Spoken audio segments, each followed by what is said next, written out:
میں کوئی اپنی علم اتنی جھاڑ رہا نہ آپ کی حقارت بیان کر رہا ہوں. اپنے آپ سے کویسچن کر لیں, کاپی اور پین لیجئے گا, گھر میں آ جائیے گا, کن چیزوں سے نماز ٹوٹتی ہے وہ ذرا لکھیے گا, آپ کو خود پتہ چل جائے گا. آپ شاید ایک آدھ چیز ہی لکھ سکیں گے کہ بھائی چلو وضو ٹوٹ گیا, نماز ٹوٹ گئی, ٹھیک ہے. اس کے بعد ذہن خالی, کیوں ہم نے سیکھا نہیں نا.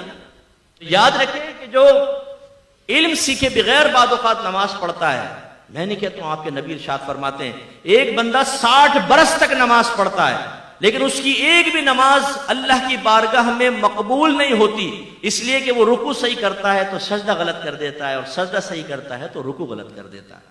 سرکار مسجد میں بیٹھے ہوئے ہیں, ایک دیہاتی صحابی جن کو اعرابی کہتے ہیں وہ آئے, نماز ادا کی, آ کے سلام کیا. سرکار نے سلام کا جواب دیا, پھر فرمایا صلی فإنک لم تصلی, تو نماز پڑھ کیونکہ تو نے نماز نہیں پڑھی.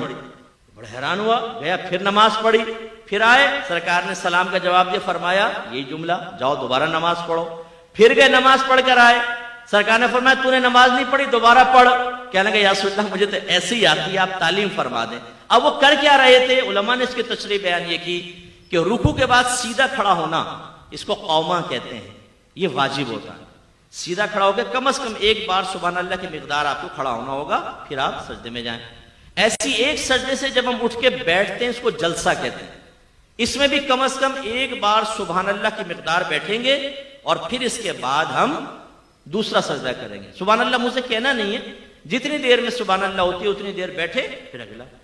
اب ہمارے بھائی کیا کرتے ہیں, رکوع میں گئے, یہ اٹھے فوراً, اور نماز پڑھتے ہوئے تیزی سے دیکھیے گا یوں چک چک چک چک, ایک سجدہ پورا نہیں اٹھے گا, پھر فوراً.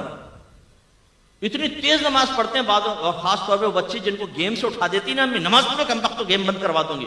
اچھا امی پڑھ رہے, ان کی نماز کی سپیڈ آپ دیکھیں.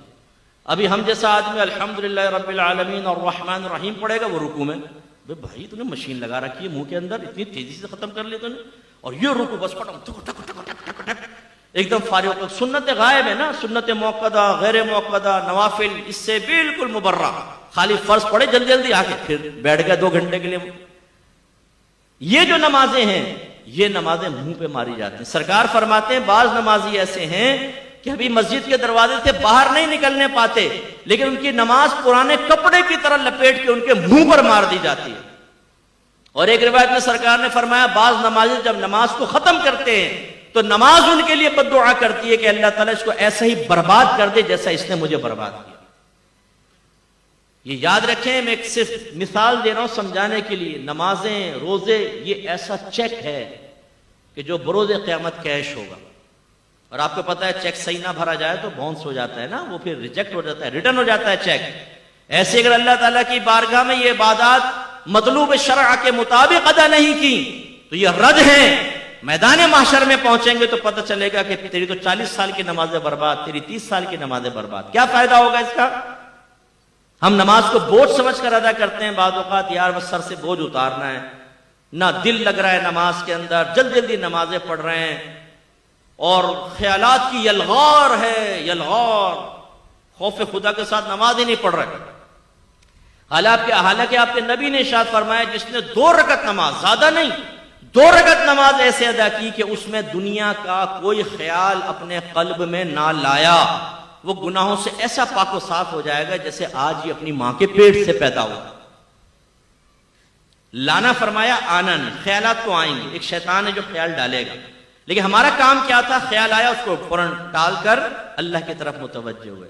اللہ کی طرف متوجہ ہونے کا مطلب کیا ہے, کوئی ذات باری تعالیٰ کا تصور تو نہیں آئے گا نا بھائی ذہن میں. جو نبی نے فرمایا تم ایسے نماز پڑھو جیسے تم اللہ کو دیکھ رہے ہو, اگر تم اللہ کو نہیں دیکھتے تو وہ تو تمہیں دیکھ ہی رہا ہے, تو اس کے دیکھنے کا یقین ذہن میں حاضر کریں. یا پھر جیسے مدینے کا تصور کر لیا, مکے کا تصور, موت کو یاد کر رہے ہیں, میدان محشر, پل صراط, جنت, دوزخ, یہ ذہن میں لا رہے ہیں. یہ دنیا نہیں ہے, یہ آخرت. یہ خیالات آ جائیں, اور اسی طرح اگر کوئی خیال آ گیا زوجہ کا, بچوں کا, کرکٹ کا, کاروبار کا, جیسی آئے فوراً چھٹک جائے. یہ نہیں کہ آپ سوچنا شروع کر دیں. تراویح میں کھڑے ہو گئے ایک نوجوان اور PSL سٹارٹ ہو گیا, بولنگ کر رہا ہے, بیٹنگ کر رہا ہے پوری, اور میچ بھی جیت گیا, ٹرافی بھی اٹھا لی, لیکن جیسے ٹرافی دینے لگے امام صاحب نے کہا اللہ اکبر, ٹرافی غائب. تو رکوع کرنا پڑا, تو یار ابھی ٹرافی بھی مل جاتی. ایک کنجوس آدمی تھا, اس کو وہ نماز اس کو مسجد میں پہنچا تو جماعت نکل گئی، تو بڑا افسوس کرنے لگا، لوگ بڑے متاثر ہوئے، کہا کہ ہمیں آپ کے جذبے سے بہت سیکھنے کو ملا ہے کہ آپ کیا جماعت نکل گئی اتنا آپ دکھ کر رہے ہیں؟ کہا بھائی یہ بات نہیں ہے، مسئلہ یہ تھا کہ جب امام صاحب کے پیچھے نماز پڑھتا تھا نا تو اپنی دکان کا پورا حساب آرام سے کر لیتا تھا، اب امام صاحب اکیلے نماز پڑھوں گا تو حساب کے علیحدہ ٹائم نکالنا پڑے گا، میرا وقت نکل جائے گا۔ تو یہ صورتحال ہوتی ہے کہ جو چیز ہمیں کہیں یاد نہیں آتی آپ آزما کر دیکھیے گا وہ نماز میں یاد آئے گی۔ اسی لیے ایک آدمی امام اعظم ابو حنیفہ رضی اللہ تعالیٰ عنہ کے پاس آیا، کہنے لگا حضور میں نے کچھ اپنا خزانہ دبایا تھا، اب بھول گیا کہ کہاں دبایا تھا، کیا کروں؟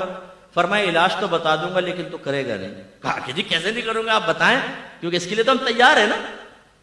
اگر میں کہوں 5 وقت نماز پڑھیں، داڑیاں بڑھائیں، دین علم کے دین سیکھیں، اللہ آپ کو جنت دے گا، ہم میں سے بہت سے کہیں گے ہاں کیا صحیح رہے ہیں، بالکل اللہ ہمیں توفیق دے گا، توفیق دے گا۔ اور اگر میں کہوں میں آپ کو وظیفہ دے رہا ہوں 100 مرتبہ آپ کو پڑھنا ہے، 100 مرتبہ فجر کی نماز کے بعد، اسی دن آپ کو 1 لاکھ روپے نہ ملے تو فقیر کا گریبان پکڑ لیجئے گا۔ آپ کہیں گے مفتی صاحب اگر گھر میں چائے پی لیں تو بڑی مہربانی ہوگی۔ پھر آپ اس کو پوچھیں گے، پوچھنے کے بعد اگر میں یہ بھی کنڈیشن لگا دوں کسی نے شور کر دیا نا یا آپ بھول گئے گنتی، ختم، دوبارہ شروع، تو آپ اس کمرے میں داخل ہونے سے پہلے گھر والوں کہیں گے کوئی آئے نا ٹانگیں توڑ دوں گا، تم لوگ کم بخت ہو، نکل جاؤ، بچوں کو باہر نکالو گھر سے، اور مصلی پہ بیٹھ کے ایک ایک دانہ یہ ہمارا استغراق ہے۔ کیوں کہ مادی شے ہمارے سامنے آئے تو ہماری کامل توجہ ہوتی ہے، اور آخرت کے بارے میں کہیں تو بالکل بھی نہیں ہوتی۔ تو اللہ کے نبی نے یہ فرمایا 2 رکعت نماز، دنیا کا خیال نہ لاؤ، گناہوں سے ایسے پاک و صاف ہو جاؤ گے جیسے آج ہی ماں کے پیٹ سے پیدا ہوں۔ لیکن یہ بھی میرے نبی نے ارشاد فرمایا، علامہ آلوسی نے اس حدیث کو نقل فرمایا، سرکار نے فرمایا آخری زمانے میں ایک شخص بھی مسجد میں ایسا نہیں ہوگا جو خشوع و خضوع کے ساتھ نماز ادا کرنے والا ہو، یعنی ہر ایک دنیا کے خیالات میں مگن کھویا ہوا ہوگا۔ ایک شخص کو سرکار نے دیکھا وہ نماز پڑھ رہا ہے تو اپنی داڑھی سے کھیلنے لگا نا، جیسے ہم لوگ سیٹ کرتے ہیں نا ہمارے نوجوان، یہ پف بنا رہے ہوں گے نا، ان کو وہ آئینے میں اپنا آپ تو ذہن میں آ جاتا ہے، تو جیسے وہ آئینے میں کرتے ہیں وہ بغیر آئینے کے بھی ویسے سیٹ کر لیتے ہیں کیونکہ وہ نقشہ ذہن میں ہوتا ہے۔ اب وہ یہ سیٹ کر رہے ہیں، یہ سیٹ کر رہے ہیں، وہ شخص بھی کوئی داڑھی کو ایسا کرنے لگا، تو میرے آقا نے صحابہ سے فرمایا اگر اس کے دل میں خشوع و خضوع ہوتا تو اس کے اعضاء بھی خشوع پذیر ہوتے، یعنی اگر اس کے دل میں اللہ کا خوف ہوتا تو اس کے اعضاء سے بھی ظاہر ہوتا کہ اللہ کے خوف میں رہ کر نماز پڑھ رہا ہے، لیکن تو داڑھی سے کھیل رہا ہے، اور یہ ہمارا حال ہوتا ہے۔ تو کامل نماز کب ہوگی؟ جو مطلوب شرع کے مطابق، اور جس کو اقامت الصلاۃ فرمایا گیا وہ تب جب ان تمام مسائل کو سیکھ کر اور خشوع و خضوع کے ساتھ نماز ادا کریں۔ تو آپ برا نہیں مانیے گا، اپنی پچھلے پورے مہینے کی نماز کو آپ سوچ لیں، کوئی 2 رکعت نماز ہم نے ایسی ادا کی جس میں دنیا کا خیال نہ آنے دیا ہو۔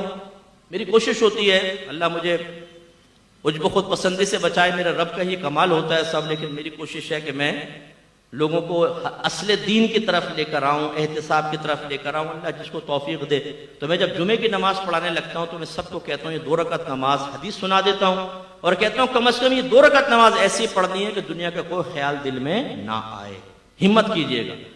پھر تکبیر لگاتے ہیں، اللہ تعالیٰ یقیناً بہت سوں کی مدد کرتا ہوگا، اور ہو سکتا ہے میرے پیچھے جو نماز پڑھ کے نکلتا ہو گناہوں سے ایسا پاک و صاف ہو چکا ہو جو آج ہی اپنی ماں کے جیسے اپنے ماں کے پیٹ سے آج ہی پیدا ہوا ہے۔ یہ تو اللہ کا کرم ہے نا، جس کو اللہ تعالیٰ توفیق دے دے، تو یہ ہمیں بھی کرنا چاہیے۔